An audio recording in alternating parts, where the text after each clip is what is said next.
Estamos ao vivo aí. Pronto? Vamos começar, né? Então, boa tarde a todos e a todas. Muito obrigado pela assistência dos internautas. Queria agradecer a esse público que está comparecendo aqui, agradecer ao professor Giovanni, que se dispôs de pronto assim, a participar desse evento conosco, né, para a gente ver esse olhar da sociologia do trabalho, sobre o mundo do trabalho. Né? Nós que somos operadores do direito, mas às vezes a gente não tem um acompanhamento do que está se passando na realidade, que é muito dinâmica. Né? Então, professor Giovanni, muito obrigado pela sua aceitação do convite. Né? Queria agradecer também aqui o apoio do nosso tribunal, da presidência do tribunal para essa live, da escola judicial, que está em interconexão com outras escolas do Brasil inteiro, tem provocado muito interesse nas outras escolas, né? Acompanhar essas lives, que é sobre a atualidade, né? Sobre os problemas práticos que nós estamos vivendo. Então, professor, com muita honra, eu também estou aqui participando ao lado do amigo de longa data, que vem contribuindo muito com seus estudos sobre o mundo do trabalho. Eu tenho aqui na minha mesa vários livros seus, né? O novo e precário mundo do trabalho, tenho também aqui a dimensão da precarização do trabalho, tenho o professor também Giovanni, também um ativo estudioso do cinema, sempre com a perspectiva do trabalho. Estou com 2 livros dele aqui, que eu encontrei, tem um terceiro já, que é Trabalho e Cinema. Então, nada mais recomendável do que ouvir o professor Giovanni sobre essa temática. Né? O professor Giovanni é professor da Unesp, tem doutorado pela Unicamp, é a pessoa mais indicada. É uma referência na sociologia do trabalho, que nós, operadores de direito, somos tão carentes de saber mais sobre o que está acontecendo no nosso entorno. A gente sabe muito da norma, mas a norma, como é que ela está sendo apreciada, interpretada? Né? Essa questão, exatamente essa questão do pessoal que está sendo ativado através de plataformas. Né? Qual é a legislação aplicável?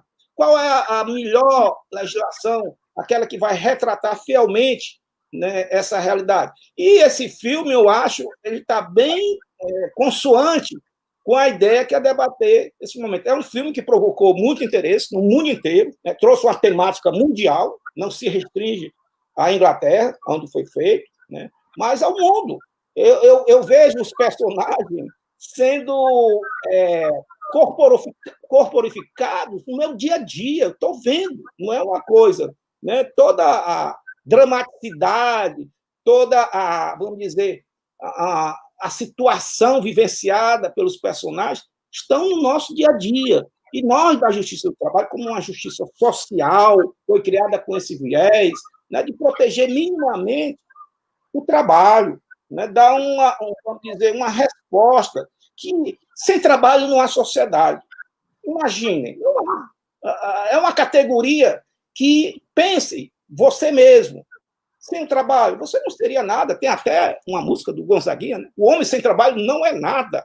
Portanto, e é uma categoria pouco falada, pouco valorizada. Pelo contrário, ela é menosprezada, essa categoria de trabalho. Então, acho que é até inédito o cinema se ocupar com esse tema, né? É muito importante, né? Porque, no geral, a gente não tem esse olhar sobre o mundo do trabalho. Né? E aqui nós pretendemos analisar esse filme, o professor Giovanni vai dissecar esse filme, mostrando para nós todo um contexto que está como pano de fundo desse novo mundo do trabalho. Então, professor Giovanni, seja bem-vindo, novamente eu agradeço, é uma honra estar ao seu lado, tenho acompanhado suas lives, sempre com muitos ensinamentos, e que eu, né, tenho observado e aprendido muito. Pois não, ótimo. Boa tarde. Boa tarde, parente. Obrigado pelo convite. Você é uma pessoa muito generosa e uma pessoa que tem essa inteligência de perceber a importância, né, de estar fazendo essa conjunção entre o mundo da justiça, do trabalho e o mundo científico, o mundo do estudo da sociedade, né? Eu sou sociólogo e a minha visão, ela, de um certo modo, na análise do filme que eu vou fazer, ela vai ser uma visão sociológica, mas uma sociologia crítica, uma sociologia radical, significa que vai até a raiz. E a raiz é o trabalho, a raiz é o homem que trabalha, a pessoa que trabalha, né? E eu vou tentar, através do cinema, tentar fazer essa operação que você já colocou aí de uma forma muito clara, uma operação para uma reflexão crítica dos operadores do direito, né? Porque, geralmente, quem está na operação do direito, da norma, e a formação no Brasil ela tem muito viés positivista, fica no plano muito abstrato, né? Mas o cinema ele tem uma característica, né? Uma característica da verdadeira arte. Ele antropomorfiza, né? As categorias, os conceitos, e ao antropomorfizar, ele nos intima a que nós reflitamos sobre essa problemática numa perspectiva humana, como esse filme do Ken Loach, né? Que é um filme que tem uma força muito grande. Por quê? Porque ele intima em nós aquela dimensão humana, dimensão humana genérica, aquilo que, de um certo modo, nos diferencia dos animais. É por isso que a verdadeira arte, a arte realista, ela é a melhor receita contra a barbárie social. O que é a barbárie social? A barbárie social é a desumanização, é você não se sensibilizar com o drama humano. Então, é através da arte que nós resgatamos essa dimensão humana, essa dimensão que está se perdendo com essa dureza do mundo do capital.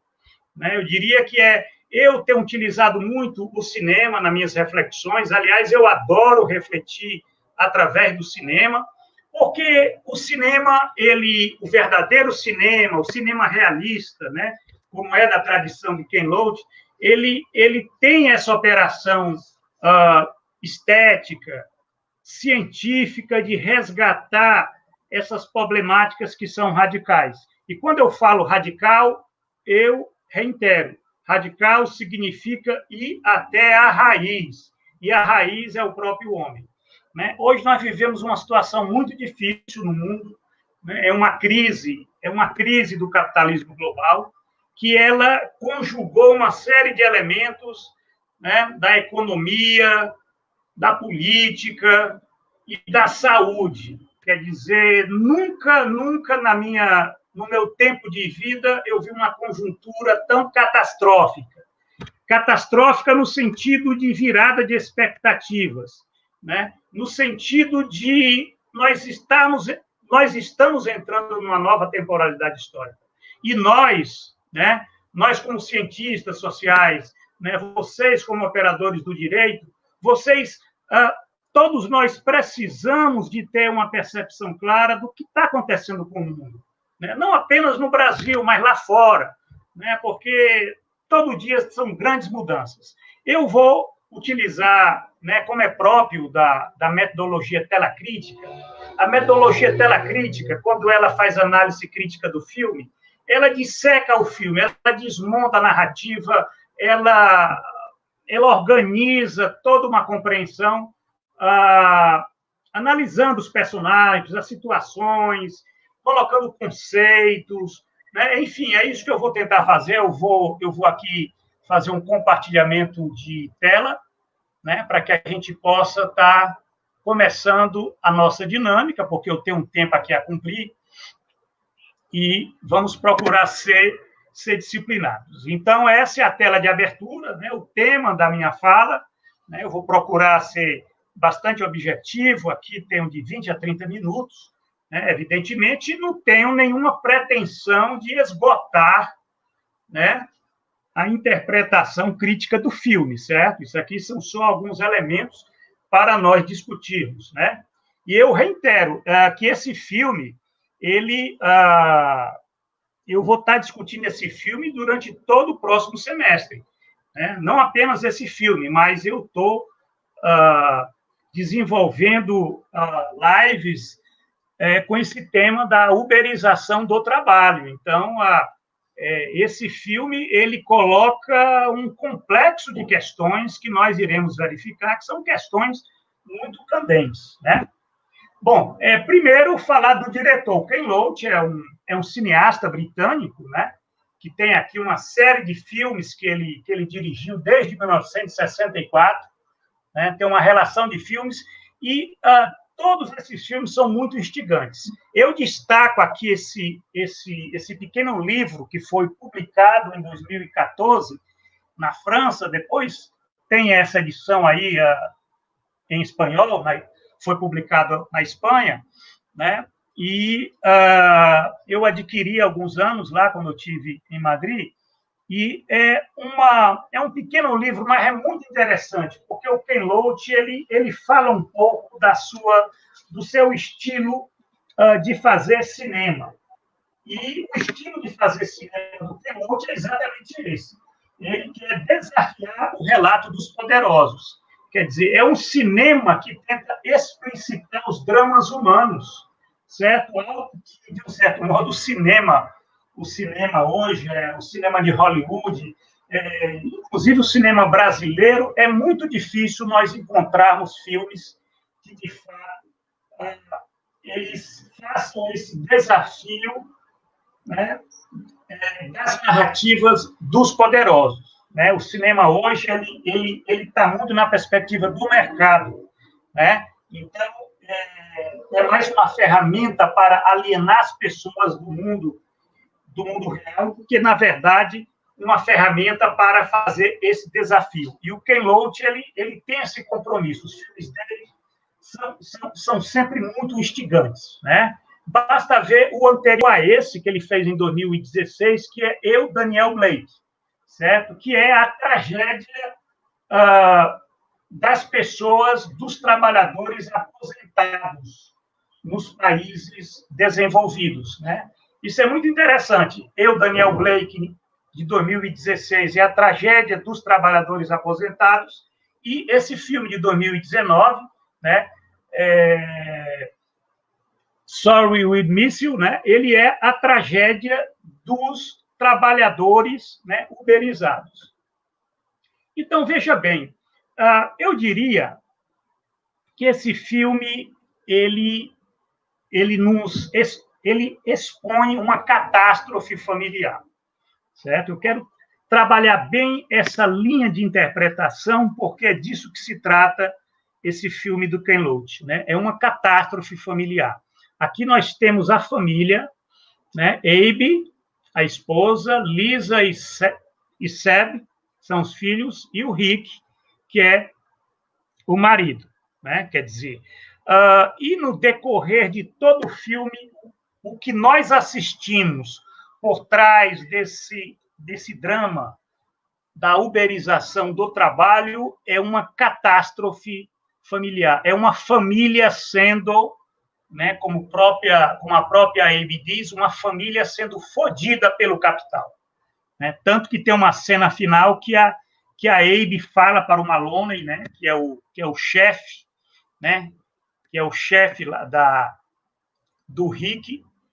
Ela diz: essa é a minha família e te digo, não foda com ela, né? Quem assistiu o filme sabe o que é que eu estou fazendo referência, né?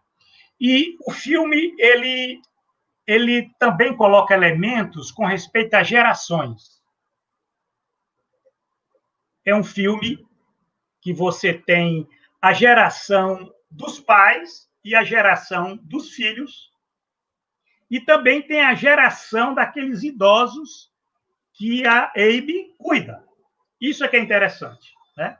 É importante entender que Rick, que é o pai de família, ele foi operário da construção civil, até 2008. Né? Até 2008, ele trabalhava numa empresa da construção civil, e um trabalhador altamente especializado. Né? Ele era pedreiro, mas era um operário da construção civil altamente especializado.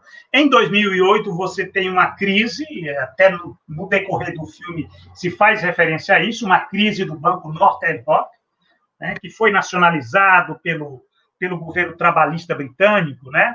E foi aquela crise devido à crise do crash financeiro da bolha imobiliária que afetou as empresas de construção civil, e o Rick foi demitido, e na década de 2010 ele não conseguiu mais voltar, né, a um emprego formal, certo?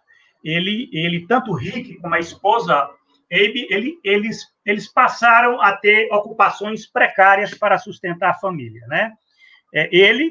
Que no caso, aqui no filme, ele trabalha como entregador, né? Ele compra uma van e passa a ser entregador de aplicativo, e a Abe, ela tem ocupação, também uma ocupação precária, que ela é uma cuidadora de idosos, né? Que trabalha por o contrato 0 hora. Eu depois posso falar o que é esse contrato lá na Inglaterra, o contrato 0 hora. Né? Na verdade, a década de 2010 foi uma década de expansão da precariedade salarial, tanto que a uberização do trabalho ela se desenvolve, né? A dita uberização do trabalho se desenvolve nessa década, que foi a década pós o crash de 2008, certo? Então, é interessante que tanto o Rick como a Abe, né, os pais do Seb, da Lisa, eles pertencem à geração neoliberal. O que é que significa isso? Significa que eles cresceram na era Thatcher, certo? Se nós formos fazer um corte geracional, nós vamos entender muito bem a cabeça dos personagens, certo? Rick e Abe, eles pertencem a essa geração neoliberal, e os filhos, Seb e Lisa, né, nós podemos dizer que eles pertencem a uma geração pós-neoliberal, mas uma geração que foi marcada por governos conservadores, certo? Isso na Inglaterra, né? O governo Cameron, o governo May e agora o governo Johnson, Boris Johnson, né? Mas, de um certo modo, nós temos elementos geracionais muito fortes aí no filme que explicam, inclusive, os personagens. Os idosos, sob os cuidados de Abe, é aquela geração trabalhista, aquela geração que foi destroçada pelo neoliberalismo. Isso é muito curioso, que o filme ele organiza essas três gerações. Então, evidentemente, a catástrofe do trabalho ela leva a uma catástrofe familiar. Agora, o que é que significa catástrofe? Quando a gente fala catástrofe, a gente tem que entender o significado dessa palavra. Essa palavra significa uma virada de expectativas, certo? Quando fala catástrofe do trabalho, significa que o trabalho não é mais visto como antes, certo? Ele não gera mais expectativa como antes, né? E isso é o que nós temos visto na década de 2010. Não apenas no Brasil, mas no mundo você tem uma catástrofe do trabalho, né? Você tem uma mudança radical devido principalmente à crise de 2008, que foi uma das maiores crises desde 1929, que o capitalismo passou, né? E agora estamos vivendo uma outra crise muito profunda de 2020, então, só para nós vermos que isso vai aprofundar mais ainda, vai tornar mais claro ainda a catástrofe do trabalho no sentido dessa virada de expectativas para baixo, né? Onde você tem, de um certo modo, né, o aprofundamento de uma tragédia. E eu imagino o impacto disso no direito do trabalho, porque se você tem uma catástrofe do trabalho, vai colocar mais elementos para os operadores do direito do trabalho estarem refletindo. A uberização do trabalho, que é um conceito que tem se disseminado, né? é um conceito que, aliás, diz alguma coisa, mas não diz tudo, e é um conceito que tem que ser entendido no seu significado verdadeiro. Eu tenho utilizado um outro termo, pelo menos desde o começo da década de 2010, quando eu publiquei o livro Dimensões da Precarização do Trabalho, né, eu tenho utilizado o termo nova precariedade salarial, certo? Que é a forma salarial adequada a um novo regime de acumulação do capital, que é a acumulação flexível, né? Essa nova forma salarial é a nova precariedade salarial, né? O que ela vai se distinguir da velha precariedade, quer dizer, essa nova precariedade salarial, ela pode ser entendida assim como a uberização do trabalho, né? Que é a disseminação do trabalho informal, né? Principalmente no setor de prestação de serviços, né, que é baseado em novas tecnologias informacionais, né, não necessariamente com aplicativos, mas predominantemente com aplicativos, e que se caracteriza pela flexibilidade de jornada, de horário, enfim, por contratos precários, contratos flexíveis, vamos dizer assim, tendo uma base informacional, que aí entra a questão dos aplicativos, ou do capitalismo de plataformas, é o que nós vemos hoje, né? E também tem a questão dos novos métodos de gestão, né? Que eu intitulei gestão toyotista, mas a gente pode falar essa gestão que fala em metas, que fala em empreendedorismo, que fala, enfim, na captura da subjetividade, aonde você tem a ocultação do vínculo empregatício, por exemplo. Isso é uma ideologia, né? Isso é uma coisa interessante, que essa nova precariedade salarial, ela mobiliza a subjetividade, né, de uma forma muito intensa, das pessoas que trabalham, certo? Aonde o próprio trabalhador, ele não se identifica como trabalhador, né? E a partir daí, ele não é identificado como sujeito de direitos, né? De garantias, de direitos trabalhistas. Então, ele não recebe hora extra, ele não recebe, não tem férias, né? No caso do Brasil, não tem 13º, enfim, ele fica fora daquela proteção social que foi dada pelo direito do trabalho, historicamente, né? Uma proteção social, e esse trabalhador, ele é o trabalhador uberizado. É aquele que, inclusive, ele não tem um emprego, tem um trabalho e ele se considera autônomo, certo? Um autoempreendedor que deve arcar com todos os riscos da atividade laboral, certo? Isso é que nós podemos estar considerando como sendo a uberização do trabalho.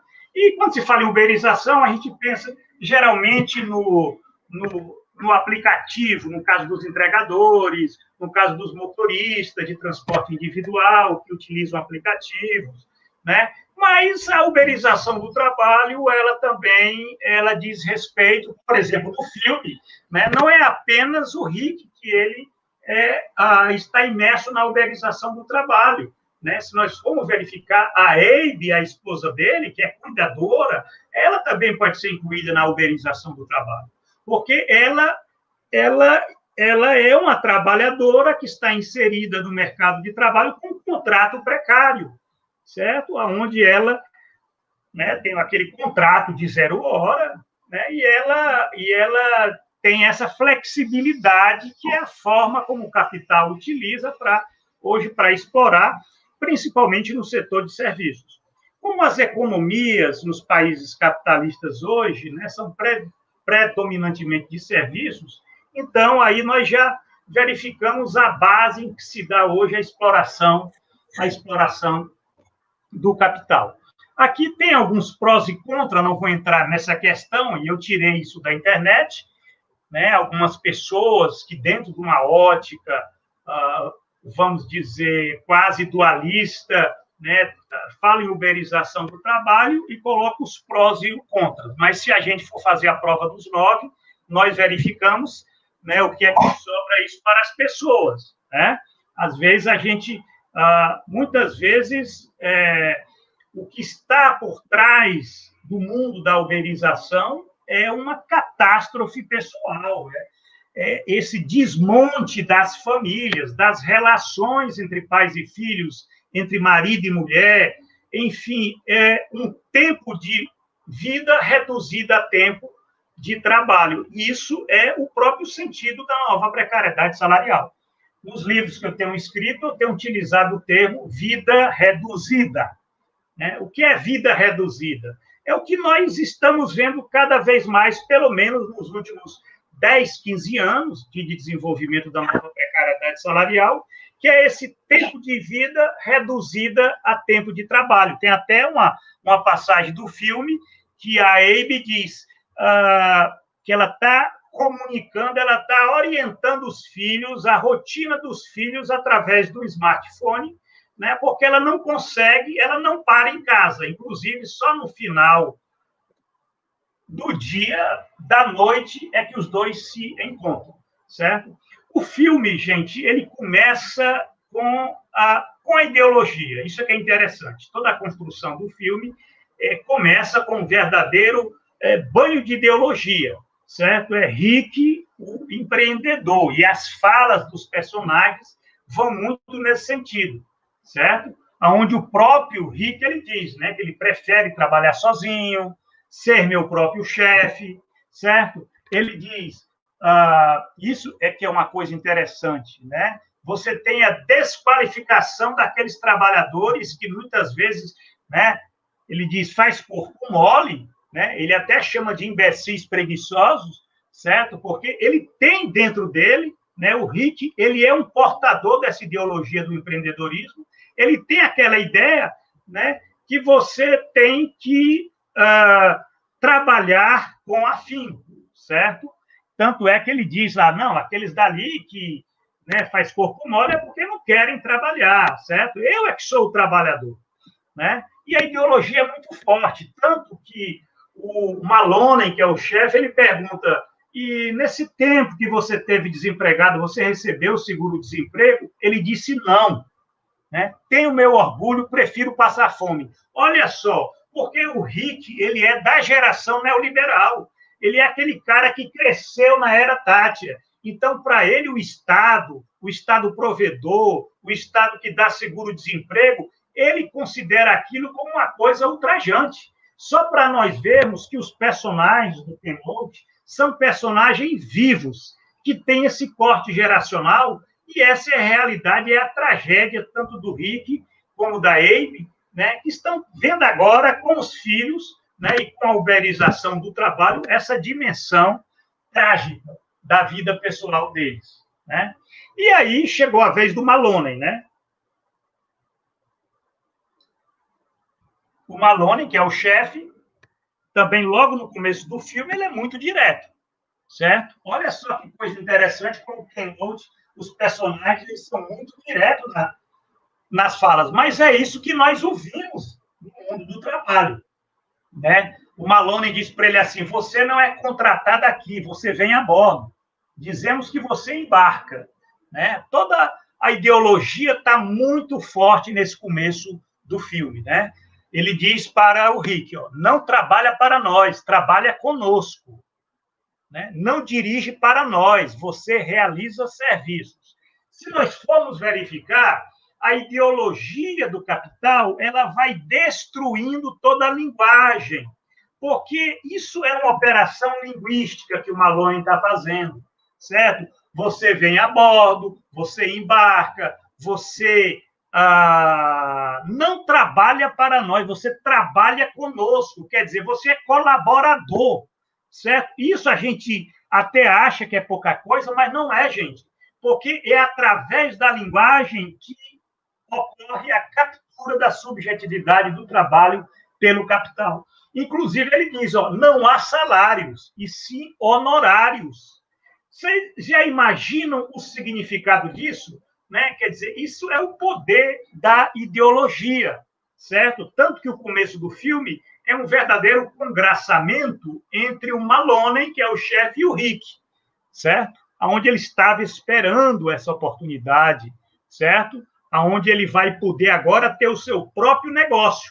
Ele compra uma van, né, para ser entregador né, ou ser colaborador dessa empresa, e aí nós assistimos toda a tragédia do filme, que é a devastação da vida familiar dos dois personagens. É algo realmente impressionante. Esse filme, ele é um filme muito tocante. Eu fico pensando, eu nunca vi um filme tão trágico, faz tempo que eu não vejo um filme assim, porque é muito claro essa devastação. Essa é a palavra que eu utilizo. É um filme de 2019, e vocês imaginem como é que seria esse filme caso houvesse uma pandemia. Vai ser pior a devastação, né? Mas veja bem, e a lógica da devastação da vida familiar é uma só. É o tempo de vida reduzido a tempo de trabalho. Olha o que a mulher fala para o Rick. Eu nunca te vejo, nós nunca nos vemos. Vocês já imaginaram que relação é essa? Como é que ficam os filhos? Como é que fica o amor? Como é que fica o sexo? Como é que fica o sentido da vida? Certo? A Abe, ela é cuidadora. Ela também é uma precarizada, assim como o Rick, certo? E ela tem esse contrato 0 hora. 0 hora foi uma reforma trabalhista feita na Inglaterra, onde se implantou esse tipo de regime, onde o trabalhador recebe pelas horas em que exerce as funções, sem direitos sociais, sem benefícios, e 25% das empresas na Grã-Bretanha, empresas com mais de 250 trabalhadores, eles utilizam esse tipo de contrato. Olha só, é isso que a reforma trabalhista no Brasil fez. É isso que o Paulo Guedes quer fazer, certo? Com essa reforma, mini-reforma trabalhista, quer dizer, quer aprofundar a uberização do trabalho, certo? E eles se dizem tão preocupados com a família, mas são uns cínicos. São uns cínicos porque, na verdade, isso vai devastar as famílias mais do que elas já estão devastadas. O filme ele tem aquilo que eu chamo uma dialética negativa, certo? Uma dialética negativa entre trabalho e família, certo? Na verdade, o filme ele tem esse desdobramento. Ele começa com o cotidiano do trabalho, a sua ideologia, e aquilo vai desabando em cima da família, e encontra pela frente o conflito entre o Rick e o Seb. É o conflito pai e filho, e é o desabamento da família que nós assistimos nos 10, 20, 30 minutos, tempo final do filme, certo? Esse desabamento onde você tem uma relação conflituosa entre pai e filho, mas ela é simplesmente a síntese de um processo que decorre da uberização do trabalho ou dessa nova precariedade salarial. O filme ele tem uma série de problemáticas que cada problemática dessa mereceria uma discussão, né? A questão do risco, né? Do modo de vida just in time, da vida reduzida, do endividamento, isso é uma coisa muito forte, gente, a questão do endividamento, o filme faz referência a isso, quer dizer, no mundo uberizado do capital, certo? É um mundo de pessoas endividadas, certo? E o próprio Rick fala, numa certa passagem, já estamos com dívidas até o pescoço, certo? O próprio filho, que é o Seb, ele sabe, o filho adolescente, ele sabe, né, que até para educar, para ir para a universidade, ele tem que se endividar. Quer dizer, o mundo do capital, ele financiariza as tragédias das pessoas.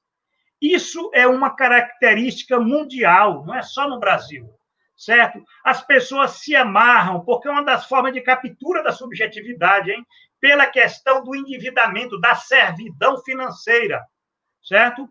E aí você tem trabalho e vida precárias, né? Precariedade e envelhecimento. É outro tema, a questão do envelhecimento está muito presente no filme, gente, através dos idosos que a Abe cuida, certo? É como se o filme estivesse mostrando, olha nós amanhã, olha vocês amanhã. Vocês imaginem como é que vai ser a velhice do Rick, como é que vai ser a velhice da Abe, né? Imaginem hoje como é que vai ser a velhice dessa geração uberizada. Será que temos tempo para parar para pensar? Porque o mundo todo está num processo de envelhecimento, certo? E é necessário que a gente pare para refletir. O filme, ele coloca esses elementos, né? O filme, ele expressa essa devastação da subjetividade do trabalho.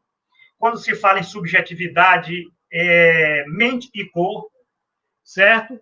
E quando se fala em mente, você tem a dimensão até dos sonhos, que a Abe, ela tem esses sonhos horríveis, esses pesadelos, porque diz respeito a uma tragédia familiar, que ela, como mulher, e é uma questão de gênero, ela sente esse afundamento, certo? Tanto que ela diz que ela sonha que está afundando numa areia movediça e as crianças estão tentando nos salvar com um galho, certo? E o próprio Rick, na metade do filme, ele diz: eu nunca achei que seria tão difícil.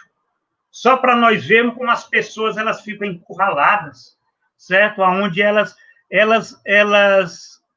pensam nisso o tempo todo, mas não sabem o que fazer. Mas sabem por que não sabem o que fazer? Porque a era Thatcher, a era neoliberal, ela detonou a consciência coletiva, detonou as organizações de defesa do trabalho, detonou os sindicatos, detonou a justiça do trabalho, está detonando, certo? A operação dessa ofensiva neoliberal, ela ainda está em processo aqui no Brasil. E eu diria que a última trincheira vai ser a da justiça do trabalho. Só para nós vermos como essa luta ela é importante, a luta pela civilização, que é resgatar a justiça do trabalho, resgatar o direito do trabalho, resgatar as organizações coletivas de negociação coletiva, certo? E a consciência coletiva, a consciência de classe, porque se não tiver isso, realmente o filme ele não mostra, é uma catástrofe, e a catástrofe familiar, porque a família, gente, é o primeiro grupo social, é aquele grupo onde se dá, inclusive, a formação da personalidade, do caráter, e o que será do futuro no mundo sem caráter, sem pessoas com personalidade, né? É o mundo do descontrole, certo? E os personagens têm certos momentos que eles dizem, perdi o controle. Porque, por um lado, eles têm um controle do capital, né, que a tecnologia faz com que, por exemplo, o Rick, ele diz assim, o cliente sempre sabe onde estou. Por outro lado, ele numa mesa familiar, ele diz, perdi o controle. Olha a contradição entre o capital e as pessoas, certo? É uma contradição muito profunda. E eu concluo com essa interrogação, que eu não tenho uma resposta, eu quero ouvir vocês, a gente pode ir para o debate. Conseguirá o direito do trabalho, no cenário de crise da democracia liberal, regulamentar as atividades laborais oriundas da nova precariedade salarial e que dizem respeito ao capitalismo de plataformas, sob a direção das grandes corporações de serviços do tecnocapitalismo? Olha só, por trás desse trabalho uberizado, você tem grandes empresas, grandes interesses, grandes negócios. Nós temos que pensar nisso, porque é o mundo do capital. Grandes interesses financeiros. A questão é como é que o direito do trabalho vai conseguir regular um sistema irregulável, controlar um sistema descontrolado, como é o sistema do capital. Qual o tipo de relação jurídico-política possível capaz de evitar a degradação das pessoas que trabalham, inseridas na uberização do trabalho? Então, são questões muito candentes. Eu finalizo essa apresentação apresentando para vocês o meu último livro. Lancei essa semana. Esse livrinho é um e-book. Em tempos de pandemia, você tem que lançar e-book. E eu lancei esse e-book, As Contradições Metabólicas do Capital, onde eu discuto a crise ecológica, o envelhecimento, a extinção humana, porque a questão não diz respeito apenas à crise do trabalho, mas à crise de civilização.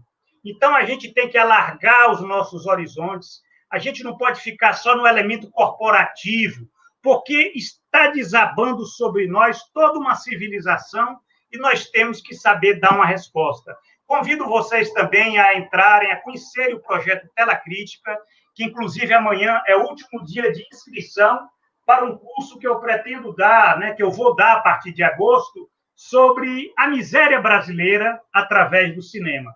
Eu vou estar discutindo o Brasil através do cinema, para a gente poder conhecer que país é esse.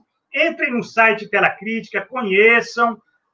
Isso é uma forma, gente, da gente ter saúde mental, porque o que será de nós se nós não nos humanizarmos através da arte? Então, eu agradeço a atenção de vocês e agora vamos para o debate. Sou Giovanni.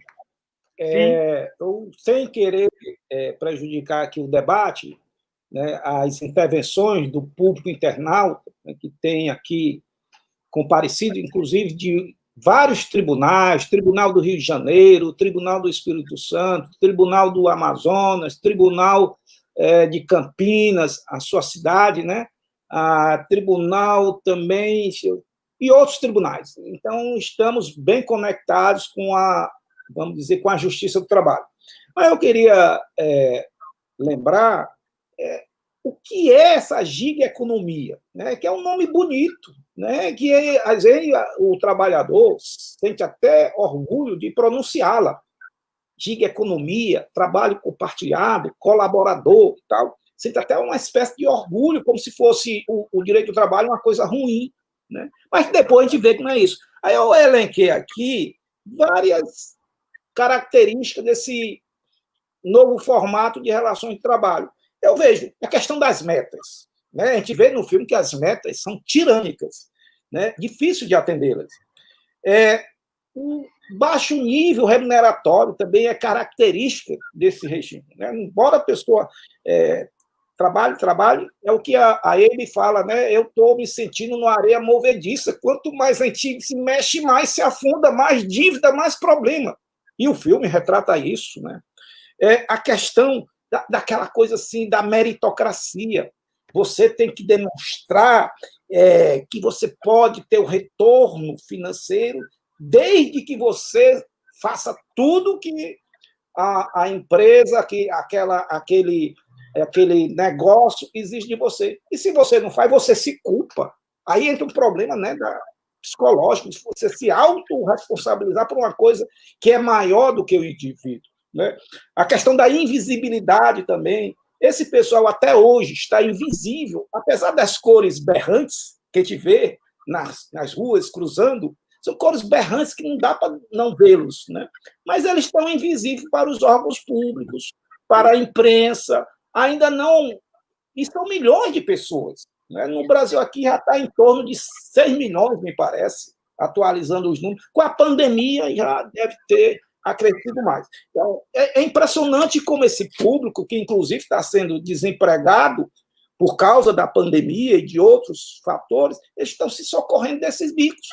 Quer dizer, estão numa situação tão difícil e vão entrar em outra situação também que é difícil, que é essa questão do trabalho nessas condições, né?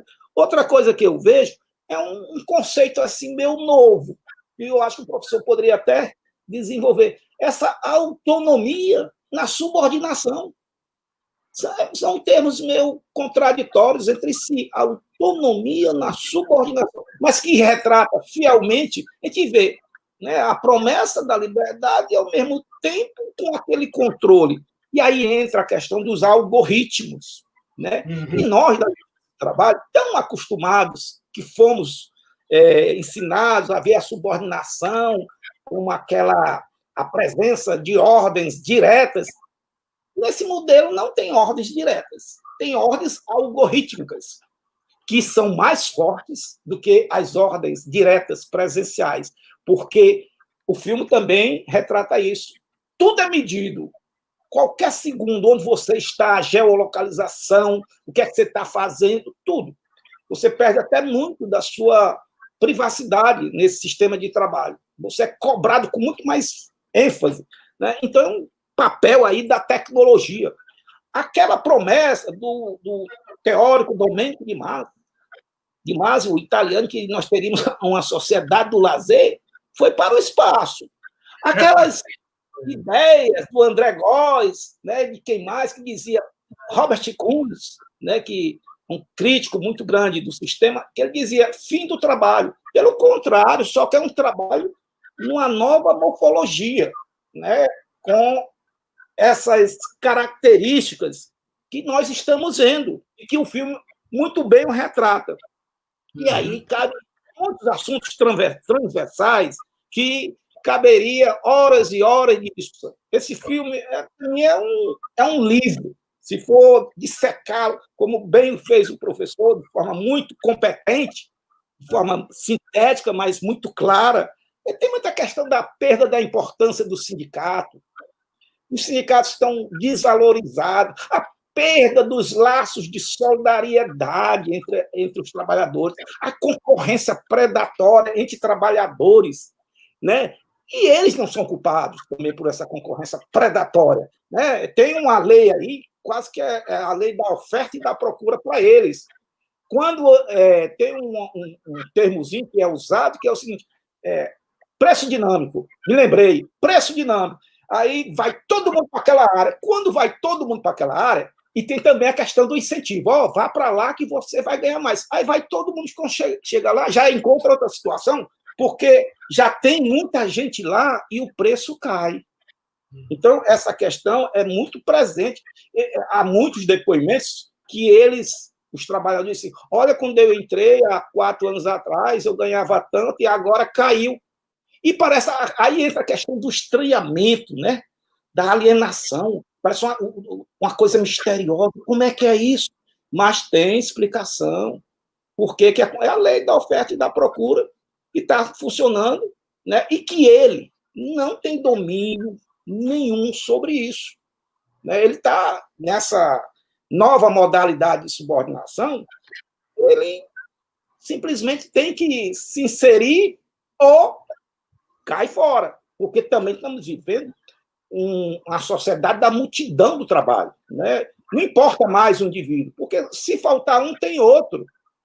Né? Então, é isso. A individualidade, que eu acho que também é uma característica, né? Aí a gente vê o pessoal da geração neoliberal, o casal, né?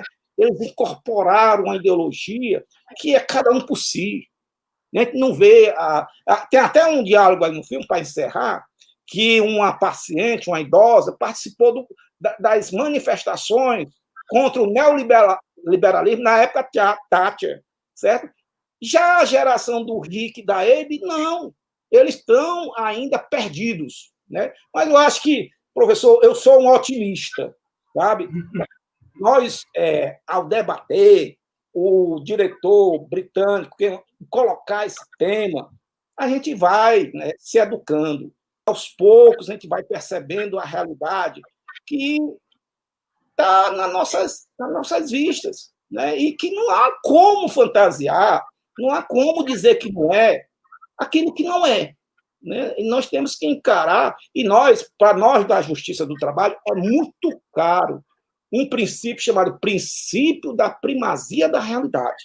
Não importa o nome que você dê ao fenômeno, não importa o que você escreva no papel, é aquilo que acontece na realidade, princípio da primazia da realidade. E eu acho que, inevitavelmente, nós vamos ter que um dia se deparar com esse assunto. É uma responsabilidade enorme para a Justiça do Trabalho. O professor falou, se não sob pena de desnecessidade da Justiça do Trabalho. Se todo mundo for, vamos dizer assim, autônoma, né, já tínhamos o fenômeno da pejotização, né, dos falsos cooperados, e agora temos essa informalidade que já em torno de mais de 40 milhões no país, né, somando todo o pessoal, a Justiça do Trabalho, né, mas eu acho que não. Né? A Justiça Mundial, outro detalhe importante, a Justiça Mundial tem se posicionado. No berço da empresa Uber, nós temos decisões lá da Califórnia reconhecendo direitos. Tem também o próprio governo estadual aprovou uma lei dando direito. Nova York também, e outros países, Canadá recentemente, França recentemente, a Espanha, Portugal, Alemanha, Suíça, né, Inglaterra, todos estão vendo que há uma perda. Mas não é uma perda só sob o ponto de vista do trabalho, não. É a questão da tributação, da qual é a responsabilidade social, porque também é impactada essa questão da monopolização, que são poucas empresas, devastando alguns concorrentes pelo preço, acaba gerando problemas entre os empresários também. Daqui a pouco nós não vamos mais usar o ônibus, porque vai chegar um ponto de ficar tão acessível o preço que vai ser carona compartilhada. Tudo bem, louve-se as tecnologias, mas temos um problema pela frente. Como essa automação se faça sem prejudicar o trabalhador, a sociedade como um todo, né, a humanidade. Que é uma questão aqui, esse filme retrata uma questão de humanidade. Né, o professor colocou. E aí, o futuro? A gente tem que se preocupar. Hoje já temos, mas tem que se preocupar. É um problema geracional. E está mexendo com todo mundo. Acho que não é só uma questão específica do trabalhador, é uma questão transversal. É governo, é sociedade, sabe? É a questão da ecologia. Mas vou parar por aqui. Professor, falei demais.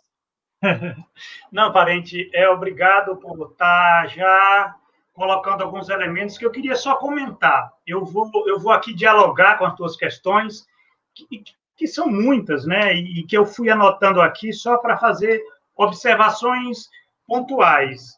Primeiro, a autonomia na subordinação.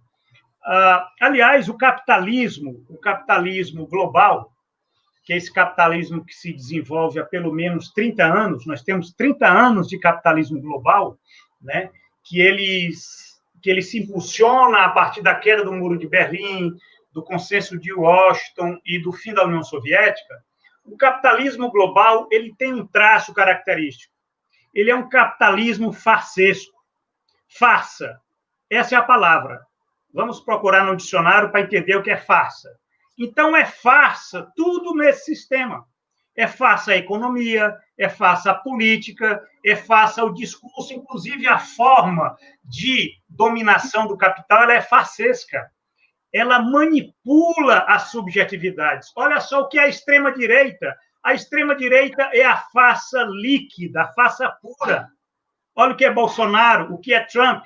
É uma farsa. Agora, só numa cultura da ignorância que a farsa domina, prepondera. Então, a nossa grande disputa hoje na sociedade é a educação, a formação, a conscientização, porque senão vai ser uma farsa atrás da outra farsa, e é por isso que a gente vem afundando.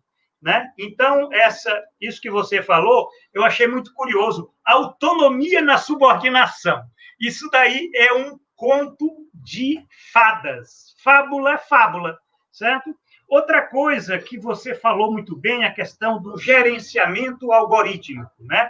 Que é uma forma de controle do capital hoje que se dá, né, no bojo dessa revolução informacional. Nós não podemos esquecer que nós estamos no comecinho, e eu digo que vai se aprofundar. Se preparem, porque nós temos hoje o 4G, vem o 5G, vem a computação quântica, nós estamos nos primórdios da quarta revolução industrial.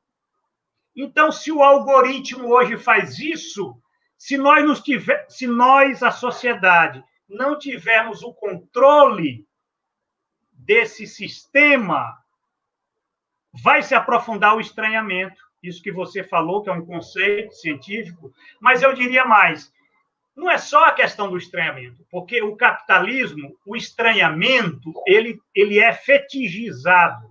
E aí é um outro conceito das ciências sociais, que é o conceito de fetichismo, fetichismo da mercadoria, fetichismo da tecnologia, fetichismo do Estado. O que é o fetichismo? O fetichismo é ocultar as verdadeiras relações. A tecnologia faz isso. A tecnologia oculta.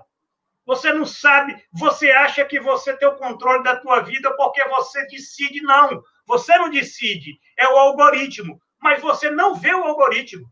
Você está diante do smartphone, diante de um aplicativo que você acha que você tem o controle da tua vida e não tem o controle, é o descontrole. Então, o algoritmo é muito complicado. Tanto que é difícil fazer greve contra o algoritmo. Geralmente, nós nem sabemos quem é que nos domina, quem é que explora. É tudo anônimo, certo? O Brasil já tem muita experiência histórica nisso, na dominação da oligarquia financeira. Nós geralmente identificamos com aqueles que estão no Palácio do Planalto, mas nós não criticamos quem está por trás deles. Quem é que sustentou o impeachment da Dilma? Quem é que sustentou Temer? Quem é que está sustentando o Bolsonaro? Paulo Guedes, ou nós achamos que ele se sustenta por si só? Não. Quer dizer, tem algo que está oculto, que a sociedade não conhece. Então, isso chama-se fetichismo desse estranhamento. Outra coisa que você colocou muito bem, esses mecanismos psicológicos da exploração do trabalho são muito sutis. É a captura da subjetividade. Eu já discuti isso no meu livro Trabalho e Subjetividade, que eu recomendo a todos dar uma lida, que eu escrevi isso faz o quê? Faz pouco mais de 10 anos, mas eu tenho até medo dos livros que eu escrevo, porque eles não perdem a atualidade, certo?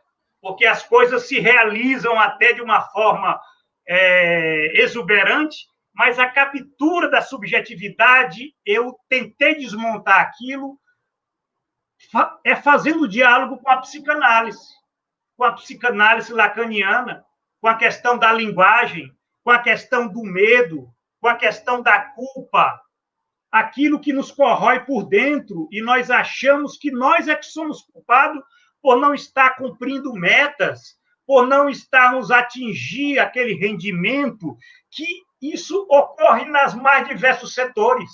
Isso está na justiça do trabalho, isso está na fábrica, isso está na universidade, está em qualquer lugar.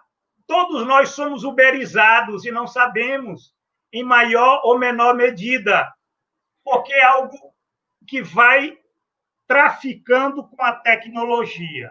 Outra coisa que você falou, e falou muito bem, é a questão das gerações. Eu quero ressaltar esse ponto. Tanto o Rick como a Abe, elas são eles, né, o casal, o pai, né, e a mãe, são da geração neoliberal. Esse filme, ele é o filme que diz, olha que merda deu o neoliberalismo. Porque, e tanto a mocinha, a criança, a Lisa, como o Sebastian, né? Eles são filhos dessa geração neoliberal. E eu sou otimista com essa moçada. Essa moçada, ela já não tem mais os compromissos que os pais tiveram. Olha o conflito entre o pai e o filho. Por quê? Porque o pai, como tinha na cabeça a questão da meritocracia, você estuda, você vai fazer sucesso, isso é uma farsa. Nós temos muito isso. Nós, pais, temos muito isso. Mas os filhos que nascem já no novo e precário mundo do trabalho, eles já têm outra sensibilidade. Eu não sei se eles sabem fazer a crítica do capital, não sei. Talvez não saibam, porque falta sindicato, falta associação, falta uma consciência de solidariedade de classe, mas eles não caem mais naquela conversa de que a educação é o futuro, que através da educação vamos salvar a sociedade, de forma nenhuma. É uma geração que lá na Inglaterra, na França, nos Estados Unidos, essa moçada é que está no movimento Occupy, que está fazendo protesto nas ruas, que é o pessoal que apoiou Bernie Sanders lá nos Estados Unidos, certo? E está aí nas ruas protestando contra Trump, certo? Na União Europeia, essa moçada aí são filhos da geração neoliberal, porque o neoliberalismo ele chega com 10 anos de diferença lá no centro, certo? No Brasil, são os nossos filhos, porque os nossos filhos, ou os netos, talvez, é que eles vão ver, não vão mais acreditar nos contos de fadas, da meritocracia, da educação, quer dizer, serão necessárias atitudes mais radicais. Isso vai significar que vai chegar a conscientização, e aí eu concluo, isso significa que eu sou pessimista, que o parente é otimista? Não, a questão não é essa. A questão é que, veja bem, eu vou ser sincero aqui com você, você é meu amigo, você lê os meus livros, sabe que eu faço análise objetiva da situação objetiva. O capitalismo é um modo de produção, é uma objetividade. Não adianta a gente querer dizer que não existe, porque é como se eu dissesse que a lei da gravidade não existe e eu quisesse sair pela janela. Evidentemente, eu moro no 9º andar, eu iria ver a lei da gravidade operando. É como a lei do valor, certo? Hoje nós vivemos num sistema, o capitalismo está numa tremenda crise no mundo todo. Só não vê quem não quer. Quem é manipulado pela ideologia, que o filme está aí. O filme é ideologia bombando todo o filme, certo? Então, hoje você tem a operação da lei do valor. Né? A lei do valor está destruindo a civilização humana, porque o valor está na ecologia, o valor está no trabalho, o valor está na justiça, o valor está em todos os lugares, está até na cama, certo? Então, isso é muito preocupante. O que eu penso é o seguinte, eu lido muito com a vertente da necessidade. Né? Tem a contingência, a política é a contingência. Eu não sei o que vai ser o futuro. Agora, eu sei o que não pode ser, certo? Né? Eu não vou dizer o que é que vai ser o futuro do Brasil, mas eu garanto para vocês, se nós não tivermos o resgate da solidariedade de classe, nós não tivermos o resgate do coletivo, da negociação coletiva, da justiça do trabalho no seu pleno sentido civilizatório, se os partidos não resgatarem a consciência de classe, porque hoje você tem a merda do identitarismo, certo? Que até a esquerda cai nessa. Se nós não resgatarmos uma visão de classe, um projeto de nação, de Brasil, eu garanto para vocês que não teremos futuro, nem nós, nem os nossos filhos. Não é uma questão de vontade, é uma questão de lei científica, certo? Que nós vivemos uma crise estrutural do capital. Eu diria que é um processo que vem se alongando, porque é um sistema de 2008, agora com 2020, não foi a pandemia que abateu as economias. As economias já estavam em desaceleração. A concentração de renda, a desigualdade social, são fatos. E eu não vejo, com toda sinceridade, eu não vejo ainda, porque eu não posso falar que não vai ser, né? Porque é a contingência, pode ser como pode não ser. Mas, se não tivermos um obstáculo a esse processo, evidentemente, nós corremos o risco, né, de debacle civilizatório e de extinção. Eu acho que é necessário a gente falar isso para as pessoas se sensibilizarem, elas fazerem parte de uma corrente, de um movimento que resgate elementos básicos que esse filme tenta mostrar. O Ken Loach, ele não conclui o filme dizendo qual vai ser o futuro do casal. É uma cena até meio aberta, né? Que o personagem sai naquela van e o filho gritando, pai, volte. E ele sai. Eu não sei se ele vai cometer suicídio, eu não sei se ele em algum momento vai parar o carro e vai voltar. Eu não sei por quê. Porque está em aberto. As nossas sociedades ainda estão muito danificadas pelo neoliberalismo. Aqui no Brasil, o neoliberalismo ainda está no governo, ainda vai fazer, ainda está voraz. Lá nos outros países, ainda a sociedade está muito danificada. O mundo do trabalho se precarizou demais, os sindicatos estão numa tremenda crise, os sindicatos não conseguem nem mais fazer movimento para impedir essa catástrofe que está sendo feita por essa bandidagem que está lá no Palácio do Planalto. E não é só no Palácio do Planalto, é no Congresso Nacional.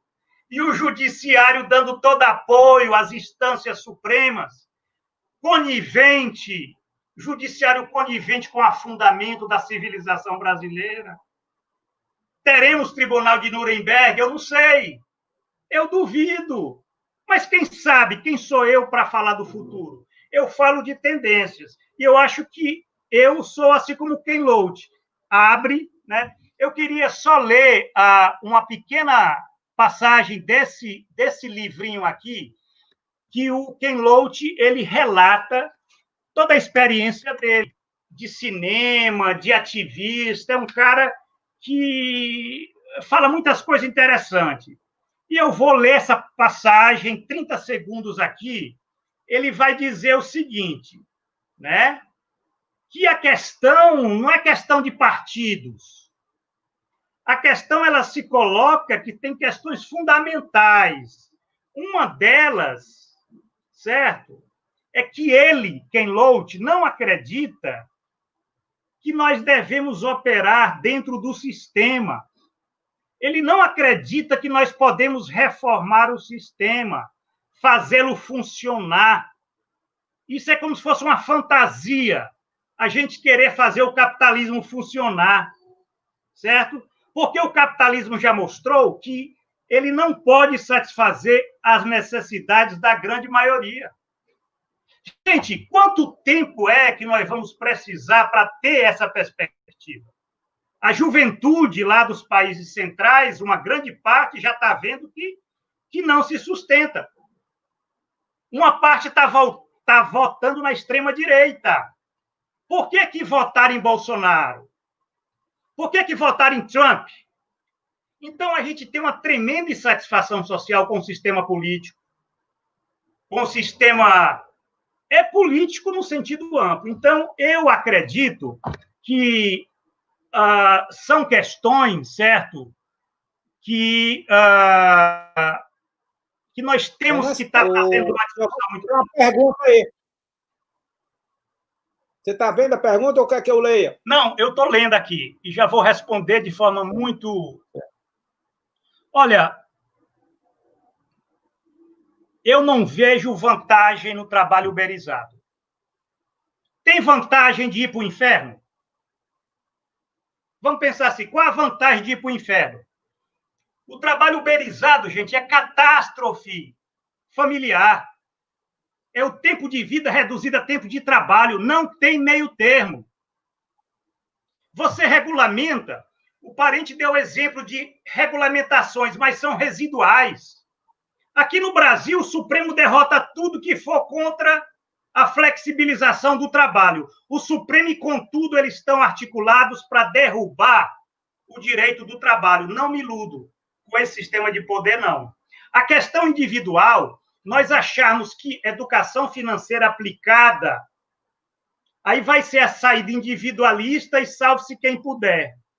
Não se constrói sociedade assim. Eu estou sendo sincero, porque o cientista ele tem que ser muito duro. E o Brasil, como é um país negacionista, porque a gente tenta dizer, vamos flexibilizar, a pandemia está aí, mas vamos flexibilizar. Isso é discurso de negacionista, porque não tem, contra o novo coronavírus, não tem flexibilização.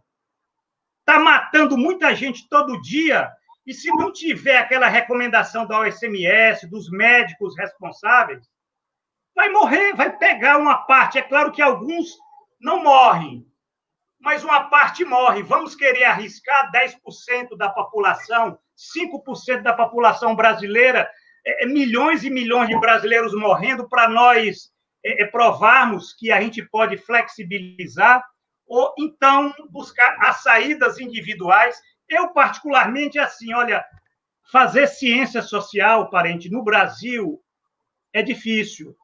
Se eu tivesse, talvez, na França, na Inglaterra, nos Estados Unidos, eu talvez fosse mais feliz, mas eu não. Eu sou um cara que tenho, às vezes, eu estou meio amargo, acordo chateado, vendo as notícias do país, assisti esse filme, mas o filme ele é tão forte que ele me deu uma visão de, olha, eu não estou ficando doido. Olha só um inglês mostrando a realidade, e é uma realidade muito forte. Agora, de um certo modo, a gente pensa nos prós e contras. Eu até exibi na tela prós e contras, mas eu passei correndo, porque aquilo eu tirei da internet, e se eu tivesse tempo, eu desmontaria cada um daqueles prós. Vamos falar de forma objetiva, certo? Não existe família, não existe laço humano num trabalho uberizado. Eu digo isso porque eu pesquiso, converso com quem é motorista da Uber, quem faz aquilo, certo? Tem muita ideologia e muita fantasia, certo? E a diferença do uberizado e uberizado na Europa? É porque o Brasil, e olha, está de parabéns a Silvana por essa pergunta, porque nós temos que ter a consciência de Brasil. O Brasil é o Brasil, a Europa é a Europa, os Estados Unidos é os Estados Unidos. O que significa o Brasil? O Brasil, gente, é um país que tem uma tradição escravista, colonial, é um país com muita desigualdade social, concentração de renda, os ricos, os donos dos meios de comunicação são famílias que a gente conta nos dedos de uma mão, que controlam toda a comunicação social, que o judiciário é uma caixa preta também de famílias. Então, você tem algumas características que mostram que até a uberização no Brasil ela vai ser diferente dos Estados Unidos e da Europa. Nos Estados Unidos e Europa, eles têm ainda uma tradição de uma memória, de uma consciência cidadã, cívica, né, de direitos da cidadania, né, porque eles tiveram um estado de bem-estar social, eles tiveram lá, de fato, uma grande maioria, eles tiveram um estado social. E eles têm esse background histórico. O Brasil tem o quê? A gente tem 20 anos de ditadura, tem uma redemocratização que foi transada, foi uma farsa, tem uma nova república que mudou e não mudou muita coisa, e é um país que quantos por cento tem direito à sindicalização, ao poder de barganha? Por exemplo, até uma questão que o parente colocou, a invisibilização dos uberizados. Por que os uberizados são invisíveis? Por que eles não aparecem? Porque eles não têm poder de barganha. Eles não conseguem se associar, a dificuldade é imensa. E é uma sociedade que ela está na linha do individualismo. A gente acha que vai construir a civilização individualmente. Individualmente, a gente só constrói um inferno. É a concorrência, é a disputa, é a competição. Então, no Brasil, tudo é exagerado. Olha aquela música do Cazuza, exagerado, certo? Então, uberizado no Brasil é pior do que uberizado na Europa. Agora, é aquela questão, os patamares do inferno, né? Você pode ter um inferno do inferno, porque eu não conheço o inferno, mas eu sei que talvez lá existam os andares, né? E lá, pelo menos, você tem o quê? Você tem um passado para resgatar. E nós vamos resgatar o quê? O que é que nós vamos resgatar? Vamos resgatar a CLT? A CLT que, quando ela estava em vigência, o Brasil era um mar de informalidade. Quantos trabalhadores tinham direitos trabalhistas no Brasil? O parente pode me falar. Há 20 anos, há 30 anos, quantos trabalhadores tinham direitos trabalhistas? Eu duvido se passasse de 50%. Então, a nossa miséria, é por isso que esse curso que eu vou fazer sobre o Brasil é para a gente se ver. Eu acho que a gente tem que se ver. o brasileiro tem que se ver, até para ele poder se revoltar e ficar indignado quando ele lê o jornal ou acompanha a política nesse país. A gente não fica... Tem gente que não fica indignado, certo? Sobre a questão da judicialização, isso é interessante, né? Isso é muito interessante. A judicialização, por que ela cresceu muito a partir da era neoliberal aqui no Brasil? O que será? Toda essa discussão da judicialização da política, da judicialização das relações sociais, isso é muito na década de 1990. O que é que nós tivemos na década de 1990? A partir de lá para cá, vamos verificar neoliberalismo. Quer dizer, é interessante para o mercado judicializar, porque dá negócio para os advogados, certo? E tira o sujeito de uma dimensão coletiva, que, no caso da justiça do trabalho, se nós formos defender a judicialização das relações e não vermos que a justiça do trabalho, sem poder coletivo, sem negociação coletiva, ela não tem sentido, certo?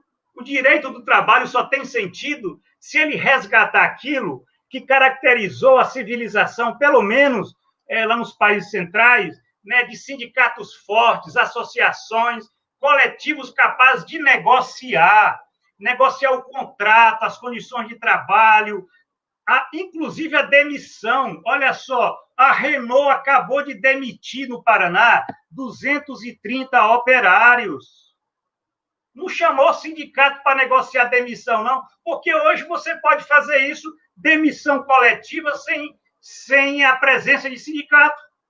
Só para vocês verem, nós estamos entrando na antessala da extinção da justiça do trabalho. É uma questão política. Se nós não acharmos que é só uma questão jurídica, técnica, certo? Nós vamos perder um pouco o fio da história, né? E a questão da intervenção do judiciário, eu diria que, o doutor Parente, ele tem essa, né, elogio de ter organizado esses espaços. O Parente, ele faz a diferença e ele coloca isso para a gente refletir. A minha função aqui é provocar reflexão, é provocar. Eu não falei para o Parente, mas eu acho que ele sabe que eu não tenho a minha caixinha de soluções. Eu acho que é a sociedade que vai dar a solução. São os cidadãos, os sujeitos, né? Eu posso dizer o que eu não acredito que possa ocorrer. Agora, o que vai ocorrer, isso só a história pode falar. Giovanni, já estamos nos aproximando do final, mas queria aqui fazer alguns registros. Você tocou aí no papel das esquerdas, dos partidos políticos, sociais-democratas, e eu não vejo ainda esses partidos darem atenção. Eles são invisíveis até para o pessoal que diz defender o trabalho, certo? E, engraçado, nós temos aqui uma pauta bastante prejudicial, vamos dizer, uma situação bastante prejudicial para a família. E nós temos hoje a pauta dos conservadores é a defesa da família. Olha o que é que deu esses valores pregados pelos conservadores, o estilhaçamento da família. A família simplesmente perdeu toda aquela tranquilidade, perdeu a oportunidade do lazer, a oportunidade da convivência, e a esquerda não resgata esses valores. Esses são os verdadeiros valores da família. Os conservadores ficam com essa pauta de defesa da família, mas, ao mesmo tempo, na economia, a pauta também que eles defendem estraçalha a família. O filme demonstra bem isso. E a esquerda, não, ela fica sendo culpada pelos valores estarem sendo corroídos, os valores da família brasileira, quando, na verdade, quem está estilhaçando é a pauta conservadora, certo? Eu também queria só lembrar aqui um assunto, mas responda, depois eu trago para a gente ordenar melhor. Olha, você colocou uma questão importante, parente. Eu como cientista social, como intelectual público, porque eu não sou só um professor e pesquisador na minha academia, no meu gabinete, né? Eu tenho contato com sindicalistas, tenho contato com colegas, com políticos, com movimento popular, né? Quer dizer, eu tento ouvir. Na verdade, o Brasil ele vive uma perplexidade. Os setores de esquerda, progressista, vivem uma perplexidade, um desmonte objetivo, certo? A gente tem que entender que a crise do sindicalismo ela é objetiva. Ela é objetiva porque perdeu a base, desde Temer com a reforma trabalhista, e você, quer dizer, antes já tinha perdido, vamos dizer, aquela gana de luta, né? Porque os governos de Lula e Dilma, eles fizeram muitas coisas boas, mas esqueceram de um detalhe. Eles esqueceram de nos preparar para a luta, para o enfrentamento social com a oligarquia financeira que manda o país há muito tempo. Então, quer dizer, hoje nós temos que reconhecer que nós temos essa perplexidade. Você tem uma crise dos sindicatos, tem umas crises do partido de esquerda, a esquerda está dividida, não consegue dar uma pauta para a nação, não consegue dar uma direção política ideológica. Essa coisa que eu falei do identitarismo, certo?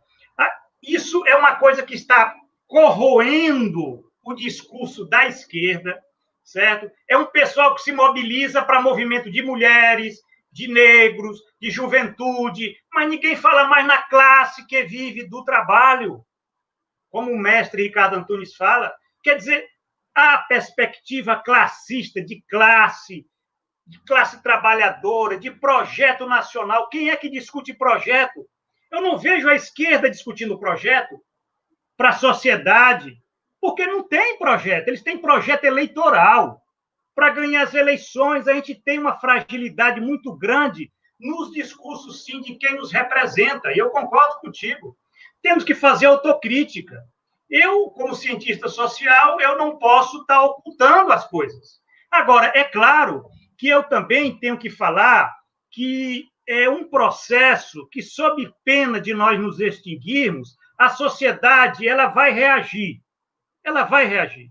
O Brasil sempre reage.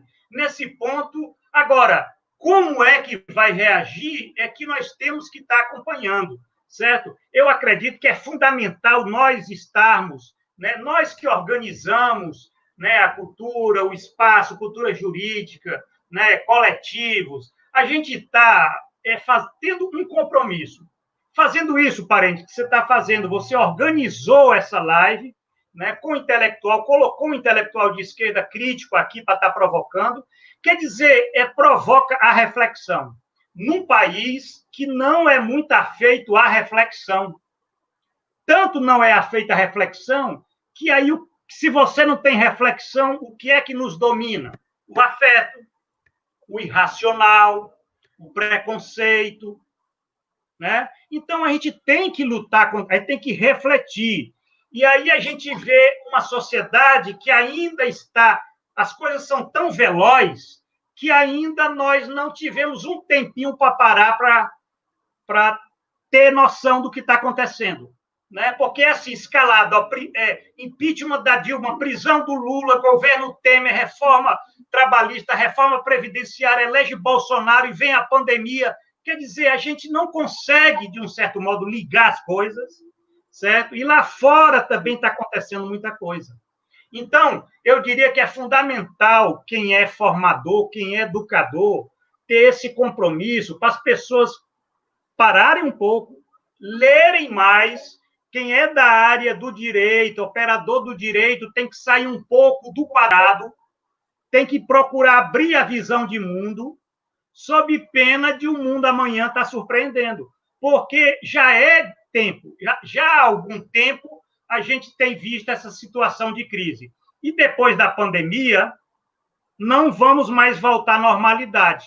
Tem um elemento novo se estruturando aí, mas isso é assunto para outra live. Agora, é isso daí. Eu acho que a gente tem que refletir, porque a esquerda, que poderia estar dando essa direção, ela ainda não se recompôs. né? Tem as vaidades, tem as coisas que não se faz autocrítica. É incrível no Brasil a dificuldade, né, da gente fazer autocrítica. Erramos, certo? Erramos. Né? Qualquer pessoa racional faz isso, erramos. Né? E não venha na mídia para fazer. E outra coisa, hein? Fazer alianças. Eu acho fundamental as alianças políticas, certo? Fazer um movimento, né? Um movimento pelo Brasil, pelo futuro do Brasil, porque essa sociedade está sob risco de extinção. Né? Não apenas extinção em termos populacional, porque é uma sociedade envelhecendo, né? Precarizada a saúde, a educação, e estão desmontando a democracia. E aí, para que futuro é esse? Então, a gente tem que tomar pé disso para pressionar as lideranças, certo? As lideranças políticas, né? Olha só, o único cara do centro-esquerda, não estou falando de esquerda, centro-esquerda, né? Os petistas chamam ele de direita, né? Que é o Ciro Gomes, mas não é de direita. O Ciro Gomes ele é um centro-esquerda, é um cara que lançou um livro, Projeto para o Brasil.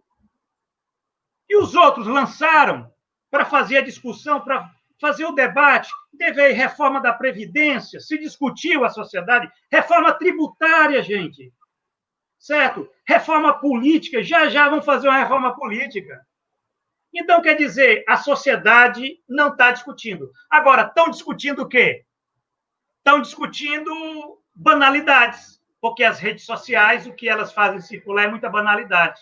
Então, esse é a minha visão, certo? Não sou dono da verdade, mas eu estou aqui provocando essas questões. Obrigado. Também agradeço demais, professor Giovanni. Vamos encaminhar, eu acho que o professor já está até cansado, mas né, a gente fica para outras lives.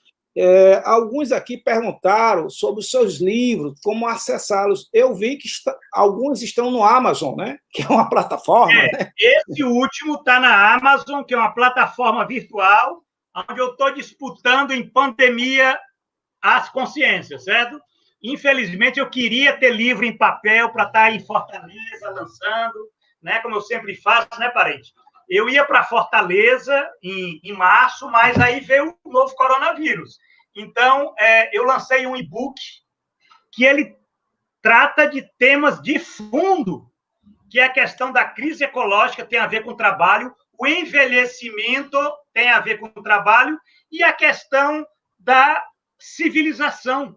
Nós estamos, sim, no século XXI, sob uma ameaça muito séria de extinção humana, porque são crises que estão confluindo, que eu chamo de crises de contradições metabólicas do capital. Então, esse livro está à venda, é R$20, é o custo que eu tive de pagar o profissional para fazer a edição, né?